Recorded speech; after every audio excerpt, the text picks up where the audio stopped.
aí, caras do segundo ano médio, tudo bem com vocês? Sejam todos muito bem-vindos nesse novo ensino médio, no nosso itinerário formativo. Eu sou o professor Alcides Guerreiro de História, mas na realidade a gente está trabalhando aqui com múltiplos saberes da área de humanas e eu tenho a pretensão de ir além, de ir adiante. Por isso eu trouxe aqui para copilotar a aula comigo uma professora que é de uma outra área de saber. Ela vai se apresentar, vocês a conhecem. Manda um alô para a galera. Opa, olá pessoal, olá estudantes, né? Eu sou a professora Priscila, né, de biologia, mas que agora não é mais biologia, né, Guerreiro?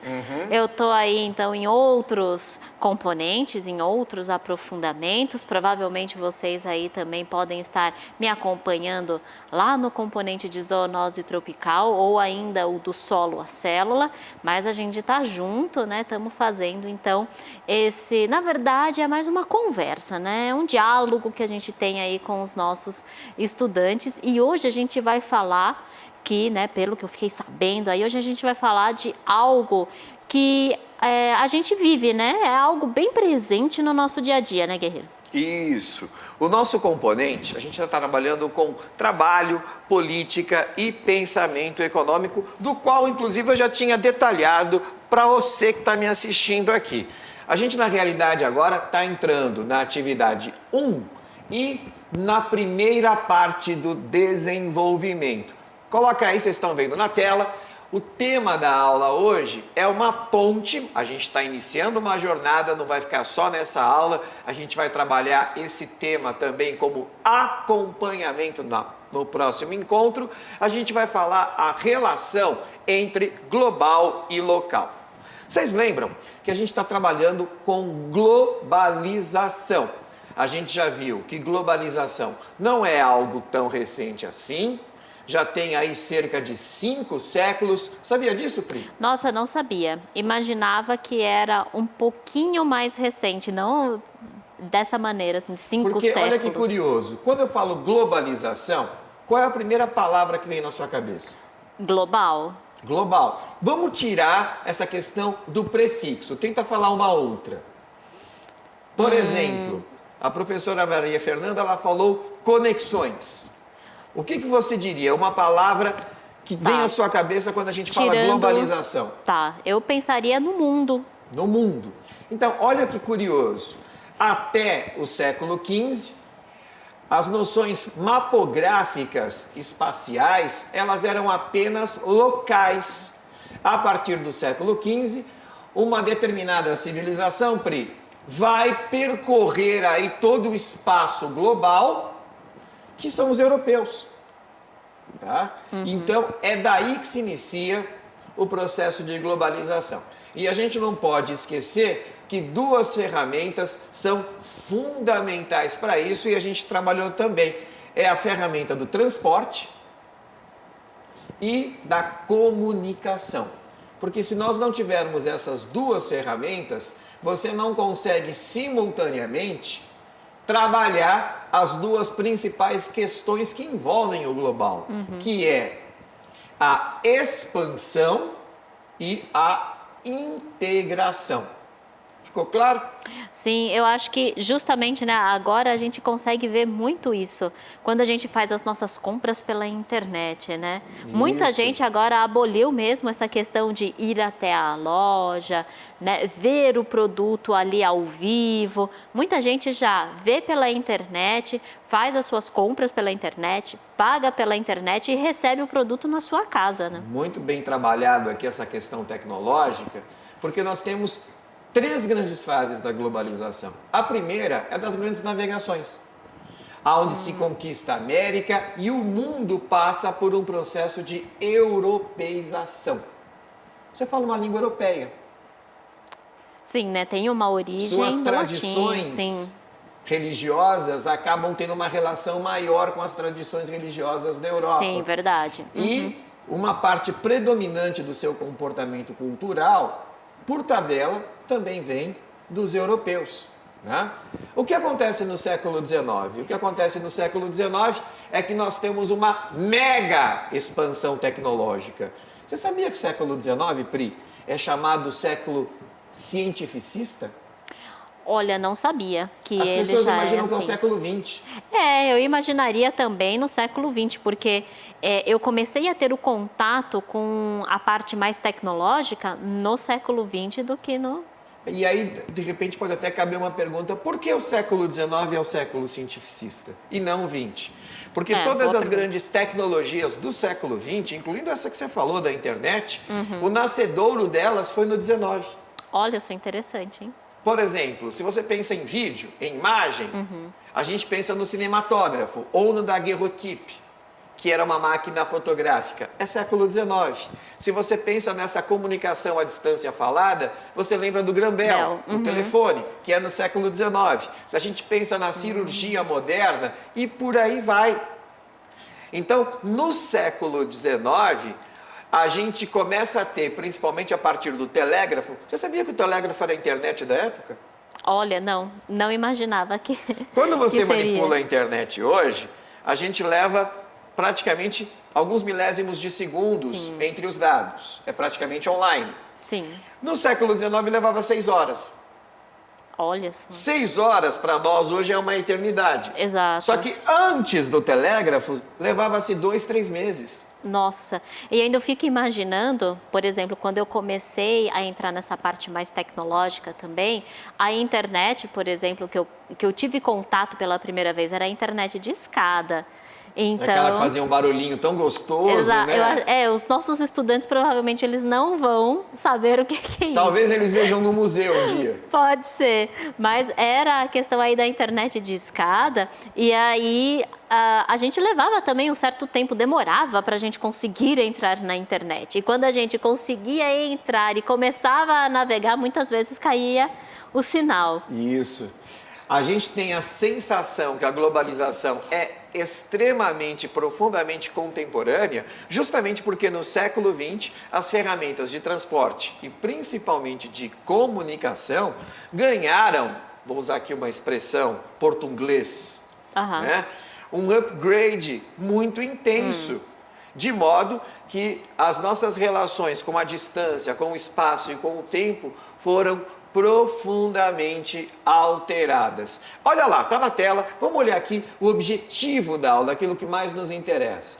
É refletir sobre a relação entre fenômenos globais e realidades locais. E aqui eu vou fazer uma provocação para minha doutora em biologia.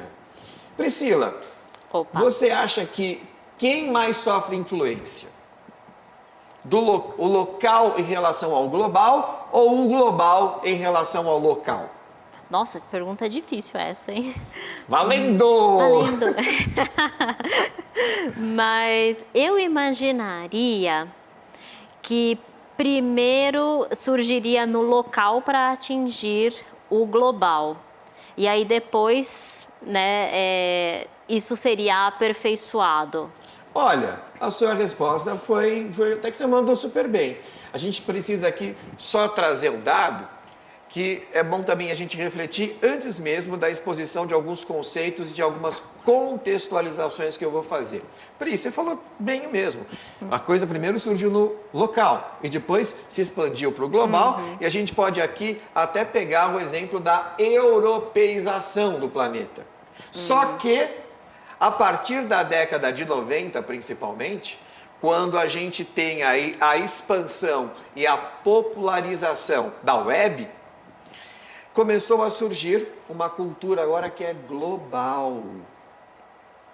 Então, é algo que é criado, por exemplo, no Vale do Silício, na Califórnia, na Irlanda, ou numa startup em Israel, pode ser em qualquer lugar do planeta. Certo. E a partir disso se cria uma tecnologia, um modo de comportamento, uma estética que já se convenciona e já é preparada para ser global. Você sabe qual foi a primeira música global, o primeiro gênero musical global que se tem notícia? Aqui é mais difícil ainda, é uma provocação pior. Mas eu não sei, eu imaginaria, tô chutando, né? Que seria o rock. Você chutou bem, mas não foi. O rock datado dos Estados Unidos depois para o planeta. Sim, aham. Mas você já tem um gênero musical que é praticamente global, que é o rap. Olha. Então eu estou comentando isso porque você, até muito mais do que eu, porque você é bem mais jovem, já vive, e os nossos estudantes, isso com uma amplidão muito maior, a realidade de uma cultura global. Tá. Né? De uma cultura global. E você sabe qual é o esporte mais globalizado do planeta? Bom, eu imaginaria que seria o futebol. Acertou. É o futebol, né? E eu até estava comentando com outros professores que hoje nós chegamos até a realidade de crianças que já não torcem mais para os times locais. Que já torcem para times de outros Times, países. aham. times que já estão muito mais inseridos numa escala global. Sim. Né? Mas enfim, a gente vai fazer agora uma digressão para a questão local e a gente vai relacionar tudo isso a processos comerciais e industriais. E por que eu tenho que fazer isso, Priscila? Os europeus, quando saíram pelo mundo, eles foram a passeio? Ah, não, né? Não foram fazer turismo. Não. O principal motivo deles era econômico. E se a gente pegar toda a história da globalização, se é que a gente pode chamar assim, a gente vai perceber que toda ela é permeada por questões comerciais, industriais, ou seja, questões econômicas. Vamos para a tela, olha lá, vamos para a tela, a gente está vendo aqui. O Brasil, ele se industrializa a partir da segunda metade do século XIX. Mas até 1930, nós tínhamos apenas surtos industriais. Priscila, vou te fazer de cosplay de aluna aqui. Vamos lá, então. Pri, o fato de eu ter fábrica significa que eu sou industrializado? Eu acredito que não. Porque eu muito acho que bem. para você ser industrializado, você precisa criar um produto que requer um pouco mais de tecnologia. Isso, olha que interessante. Quando a gente fala que o Brasil teve surtos industriais, o Brasil teve algumas fábricas e eram produtos de bens não duráveis, que exigem uma sofisticação tecnológica muito pequena. Vamos deixar isso de um jeito mais fácil. A gente só pode dizer que a gente é plenamente industrializado quando a gente tem o controle de toda a cadeia. E a cadeia começa ali na extração de minérios. A cadeia começa na produção de energia. A gente chama isso de indústria pesada, a indústria de base. Depois passa pela sofisticação da produção de bens duráveis. E termina ali no mercado consumidor. Quando a gente começa a envolver essas cadeias, Pri, eu preciso de mais ou de menos estudo? Ah, eu acho que você precisa de mais estudo. Portanto, eu tenho que ter um investimento infinitamente maior na criação de um corpo profissional altamente qualificado. Professores, engenheiros e daí por diante. Quando que vai acontecer isso no Brasil? Vamos voltar lá para a tela. No Brasil só vai acontecer a partir da década de 30, quando o país inicia um projeto industrialista. Perguntinha de história agora, Pri. Ai, meu Deus. Perguntinha de história. Você sabe qual foi o presidente que deu início ao projeto industrialista no Brasil? Nossa, eu imagino... Nossa, que difícil.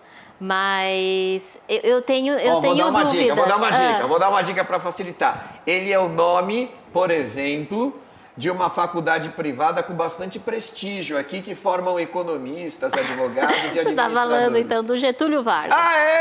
Eita, nós, moça inteligente! Não, eu sabia que eu poderia ir cursar o ramo da história. Eu sabia disso. Muito bem. E o projeto industrialista no Brasil, ele foi feito através da aliança entre o Estado... Volta lá para a tela, Está lá. O Estado, o governo, porque acreditava que se o Brasil se industrializasse, o Brasil poderia ser mais poderoso e independente dos interesses políticos de outros países que dominavam a tecnologia e o capital industrial. A gente tem a iniciativa privada chamada burguesia brasileira, que via no projeto industrialista a chance de ganhar mais dinheiro. Afinal, o burguês vive em função do lucro. E as multinacionais.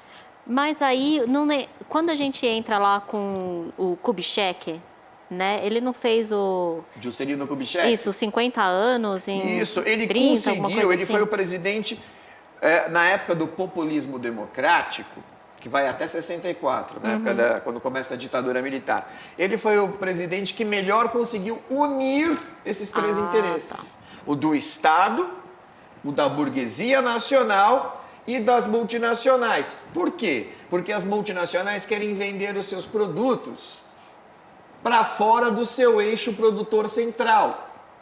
Para elas é interesse. Então elas transferem toda uma unidade produtiva para as periferias globais e começam a partir disso produzirem determinadas coisas. É claro, eu não estou aqui fazendo juízo de valor, há economistas que acham que isso é muito bom, que você gera emprego, você tem transferência tecnológica, você gera desenvolvimento. Há economistas, esses aí de caráter mais nacionalista, que dizem que quando uma multinacional se instala no país, impede que um setor 100% nacional desenvolva um produto concorrente. Mas esse debate a gente não vai entrar agora. O que a gente queria realmente entender, vamos voltar para a tela, olha lá. Os dois contextos, um interno e outro externo, que bombaram, que pilharam, que favoreceram esse projeto industrialista no Brasil. O interno foi o modernismo e o externo foi a Guerra Fria. Mas para falar deles, produça o Momento Cabeção, por favor. Momento Cabeção.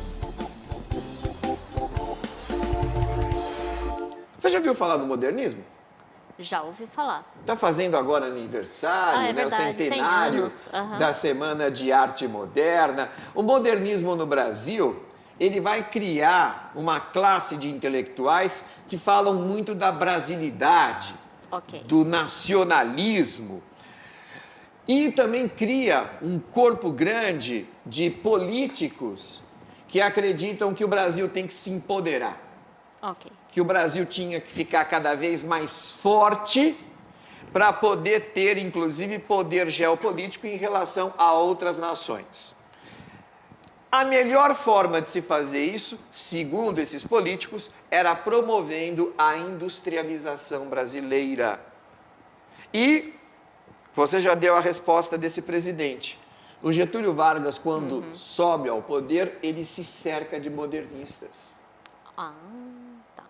Inclusive, por exemplo, um que é bem famoso, o Carlos Drummond de Andrade. Entendeu? Então, quer dizer, passa a ser projeto de Estado o desenvolvimento industrial. E esse é um projeto de Estado de longo prazo, e tão longo prazo, que mesmo durante a ditadura militar, que começa em 64 e vai até 85, esse modelo permaneceu.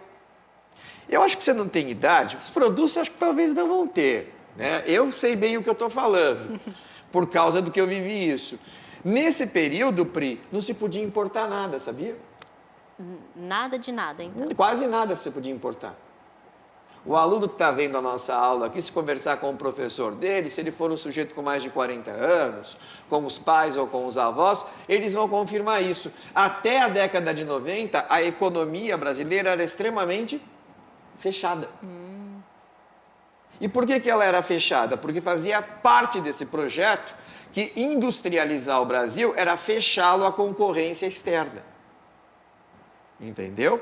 Então, por exemplo, pessoas que têm mais ou menos a minha idade conviveram com essa época onde importar um tênis, uma calça, uma guitarra, qualquer coisa, nossa, era o ó do Borogodó. O cara tinha um ibope imenso. Uau, ele trouxe um tênis estrangeiro. A realidade nossa hoje é assim? Não, né? Não.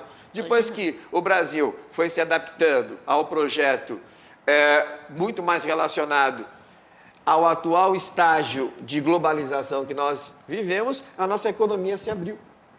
E aí você pode ir no mercadinho de esquina. Encontrar tênis, por exemplo, muita gente encontra tênis aí de diversas Você marcas. vai encontrar uma cacetada de produtos importados, né? Tanto que quando o dólar sobe, etc., isso altera bastante. Desde roupas, né, tênis, utensílios domésticos, até aparelhos eletrônicos também que a gente consegue encontrar no mercado, né? Isso. E o contexto externo, volta lá rapidinho para o LED. Bota no LED. A gente está vendo a Guerra Fria, que foi a disputa ideológica por áreas de influência que envolveu a finada União Soviética, que defendia o modelo socialista ou comunista, depende da visão aí de quem analisa, e os Estados Unidos com o modelo capitalista. Volta para mim. Por causa dessa disputa, o Brasil acabou se tornando também bastante atraente para os interesses das grandes empresas capitalistas multinacionais. Volta aqui para o LED, porque a gente está vendo o seguinte, olha lá. Eu já tinha visto isso com a PRI, a alta restrição de importação de bens de consumo, e eu deixo aqui uma sugestão. PRI, quando a gente trabalha com os componentes, a gente sempre estimula os alunos a refletir, a pesquisar, a produzir conhecimento, não é mesmo? É isso mesmo. Então, por isso que eu estou deixando aí, eu não vou dizer se é bom ou ruim viver com restrição de importações. O que eu posso dizer para vocês é que tem gente que diz que isso é interessante. Outras pessoas são completamente contra, acham que a economia tem que ser a mais aberta possível. Deixo então esse debate para o aluno, se quiser, como sugestão, desenvolvê-lo com os seus colegas, com os seus respectivos professores. Vamos voltar para a tela. Globalização nessa fase atual e eu com isso. Você está vendo aí, né, Pri? O fluxo de dados acontece em tempo real. E essa terceira fase coincide com o final da Guerra Fria. E por quê? E por quê? E por quê? E por quê? Eu te pergunto, e por quê? Vamos pensar aqui comigo. Quando a União Soviética existia, com aquele modelo comunista, socialista, e tinha aí todo o leste europeu como satélite dela. Esse modelo comunista e socialista, que incluía também, de uma forma alternativa, a China, que a gente não pode esquecer, reúne a maior população do planeta. Sim. Com esse modelo, era mais fácil ou difícil globalizar? Eu acho que é mais difícil, né? Por quê? Mandou bem. Por quê? Porque se é o socialista ou comunista, enfim, onde você tem ali todo mundo utilizando das mesmas coisas e mais nacionalista, então você não tem outros mercados colocando os seus produtos ali naquele lugar, eu imagino. Muito isso. bem colocado. Por isso, nossa, Pri matou. Pode dar outra história, hein, Pri? Posso? Pode dar uma história fácil. Eu não consigo de biologia não, tá? Me tirem dessa. Não, me tira de história também, por favor. Mas olha que curioso, vamos voltar para o LED, vocês estão olhando ali. A terceira fase, então, que acontece após Guerra Fria, a partir de 91, reparem como não é coincidência. A gente entra nessa escalada tecnológica, principalmente na área da comunicação, nós vamos ter aí uma imensidão de novos mercados para os capitalistas ampliarem aí seus negócios e, aonde eu falei que não é coincidência, tá vendo aqui, Pri? Tá vendo aqui? Começa a era da internet. Ah, olha só. Entendeu? E é por isso que, diante desse cenário, a gente vai ter uma profusão de dados. Porque quando a gente fala de internet e globalização, as coisas parecem muito umbilicais. E quando a gente fala dessas duas coisas, a gente está falando bastante do fluxo de dados, né? Sendo ele capitais, sendo ele informações, sendo ele conhecimento, sendo ele consumo. Até porque você comentou aqui com a gente. Eu posso, de repente, da minha casa, acessar a internet e trazer alguma coisa do outro lado do planeta. Exato. Tá? A gente está falando, e eu quero deixar aqui bem claro, a gente está falando de fluxo de dados. Isso gera, vamos voltar para a tela, grande flexibilidade de importações, que foi o exemplo que eu dei agora. E Pri, para a gente não falar só das flores, nós temos hoje transnacionais. Você sabe o que é uma transnacional? Olha, eu vou meter uma bicuda aqui, vai ser um chute. Vamos lá. Eu imagino que seria, então, aí em empresas que têm mais de um país envolvido. Isso. O grande diferencial de uma transnacional para uma multinacional, por exemplo, eu tinha comentado, quando você monta uma multinacional, você transfere todo um parque industrial e tecnológico para o lugar onde você quer produzir e vender, certo? Certo. Numa transnacional, os fluxos de capitais estão todos pulverizados. E aí, sabe o que acontece? Eu vou fazer um carro. Eu não preciso mais transferir uma unidade de produção inteira. No seu país, eu faço o volante. No outro, eu faço o chassi. No outro, eu faço a parte elétrica, eletrônica. Você está entendendo? E o que mais me interessa na perspectiva dessa aula, as maiores transnacionais do planeta, elas trabalham com dados. A gente não pode esquecer isso. Se vocês pegarem as maiores empresas do planeta, Google, Microsoft, Apple, Amazon, reparem, eles não produzem coisas, eles trabalham com fluxos, eles trabalham com dados. Isso muda completamente até o paradigma da economia, porque antes você imaginava que você tinha que produzir bens, coisas. Mas eu estou falando agora de empresas que produzem algo que não é táctil. Você não vê, são dados. Ou você trabalha com informações, capitais ou logística. Lembra que eu falei para você que essas empresas têm os capitais pulverizados e elas são globais? Olha o que acontece. Bota na tela, bota no LED, bota no LED. Essas empresas têm um imenso poder econômico, político e cultural. Elas ficaram mais poderosas até que os próprios governos. Olha só, a gente pode dizer então que essas empresas, elas ditam uma certa moda? Elas ditam tudo, inclusive questões políticas. Por exemplo, se você pegar uma grande empresa aí de rede social, ela tem mais usuários do que qualquer população de determinado país. E o movimento de capital dela é gigantescamente grande, ao ponto de determinar aí influências nas questões políticas, comportamentais e culturais. Tá? Por isso, olha lá, vamos voltar para o LED. Né? Como que a sociedade civil faz para lidar com as transnacionais? Será que a gente vai ficar refém do que as transnacionais querem?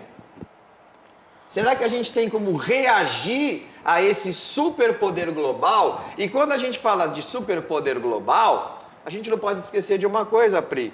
Um governo, por exemplo, não consegue pegar uma empresa dessa de uma forma completa. Porque ela tem capitais pulverizados e a sede dela nem fica naquele país ao qual queira submetê-la às leis. Então nós vivemos uma realidade bastante complicada. Vamos passar aqui para o próximo LED. Na próxima aula, a gente vai falar, então, sobre as questões ligadas à viralização e o papel do Brasil nesse cenário. Ou seja, por enquanto, a gente não sabe se vai mudar daqui a um tempo, mas nós somos vistos como uma potência ambiental, mas somos periféricos na questão da tecnologia. Tá? E já pode também aqui ficar como sugestão, o que viraliza nesse mundo global do qual nós acabamos de descrever? Fica aqui também uma sugestão para uma roda de conversa. Pri, Oi. manda um tchau para a galera. Isso aí, pessoal. Olha, adorei participar aqui da sua aula. Guerreiro, muito obrigado, né, pelo convite. E aí, pessoal, a gente se encontra aí numa próxima aula. Até mais. E olha, justiça seja feita. Nenhuma pergunta que eu fiz foi combinada de antemão. É tudo raiz, é tudo É no isso aí. improviso. Gente, beijo pra vocês, até a próxima. Tchau, tchau.